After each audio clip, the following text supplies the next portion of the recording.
जय श्रीराम। आज गोटे विषय उपरे आमे चर्चा करिबा। से विषय होची आर्यन इन्वर्जन थ्योरी। आपण जानिथिबे कि आर्यन इन्वर्जन थ्योरी माध्यम रे एटा कोइ जाइतिला कि आर्यन माने बाहरु आस्थिले आ बाहरु आसिकी से माने एठे मूल निवासी जो माने थिले सेमानंको मारिकी निजे एठे बसति स्थापन कले।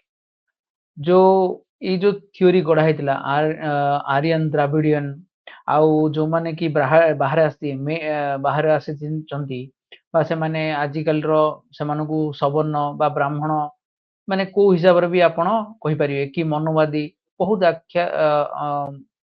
आकार रे सेमानकु टार्गेट करा जाउची। तो आज आमे देखिबा जे डॉक्टर बाबा साहेब आंबेडकर ए विषय रे तांके कोन कहिसंती कि जो मूल निवासी कथा कहउची आर्यन माने मूल निवासी ना सतरे से माने बाहरु आस्थिले।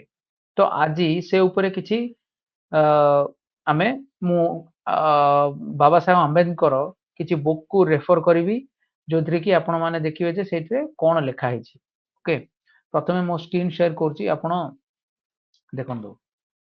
एटा होछि आपण देखंतु डॉक्टर बाबा साहेब आंबेडकर कहिथिले जे आर्य भारत के मूल निवासी है, इसके विदेशी होने का कोई प्रमाण नहीं। माने आर्य माने मूल निवासी आउ तांकर विदेशी हेबार किछि भी प्रमाण नाही। तो सेटा कोडे से कहिथिले बाबा साहेब डॉक्टर बाबा साहेब आंबेडकर संपूर्ण वांगमय खंड 7 पेज नंबर 309। तो एइथिरे से आमे कहिथिले जे कि हमर जो मूल निवासी आजि कहिकी ସେମାନେ ଅନ୍ୟ ଗୋଟେ ଜାତି ହଉ ଅନ୍ୟ ବା ଲୋକମାନଙ୍କୁ ହଉ ଟାର୍ଗେଟ କରୁଛନ୍ତି ତାଙ୍କୁ ଆମେ ଦେଖିବା ଖାସ କରିକି ଭୀମ ଆର୍ମି ହଉ କି ଆପଣ ଦେଖିବେ ଅଲଗା ସମସ୍ତେ ଟାର୍ଗେଟ କରୁଛନ୍ତି। ତ କିନ୍ତୁ ବାବା ସାହେବଙ୍କର ମତ ବହୁତ କ୍ଲିୟର ଥିଲା, ସେ ସେମାନଙ୍କୁ ବିଦେଶୀ ବୋଲି କହୁନାହାନ୍ତି।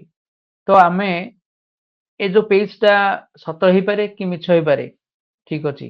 ତ ଆମେ ଜାଣି ନାହାନ୍ତି। तो मु आपनको बाबा साहेब आंबेडकर बुक को नेबी जो कि आपण देखिबे सेटारे लेखा हिची एग्जैक्टली।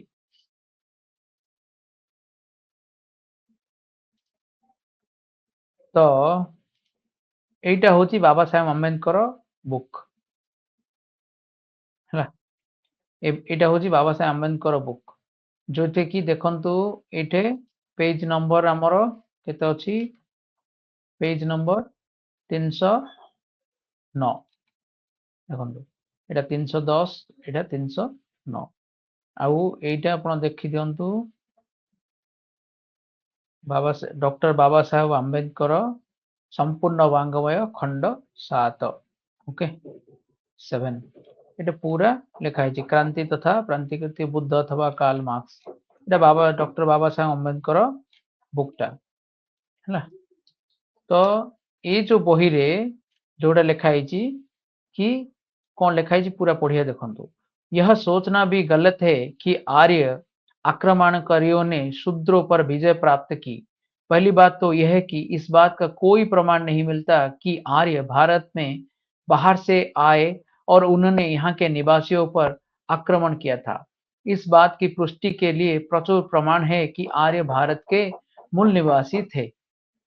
माने एटे क्लियरली से कहले जे इमिति किछि हेनी जे आर्य बाहर को आसिले, बाहर को आसी एठे जो मूल निवासी थिले शूद्र माने सेमानो को आक्रमण कले, तापर से माने एठे बसति स्थापन कले जोटा कि हमर इतिहास रे हमकु पढ़ा जाईची आ लोक मानकु बहुत माने कोन भ्रमरे पका जाईची आ भूल इतिहास पढ़ा जाईची।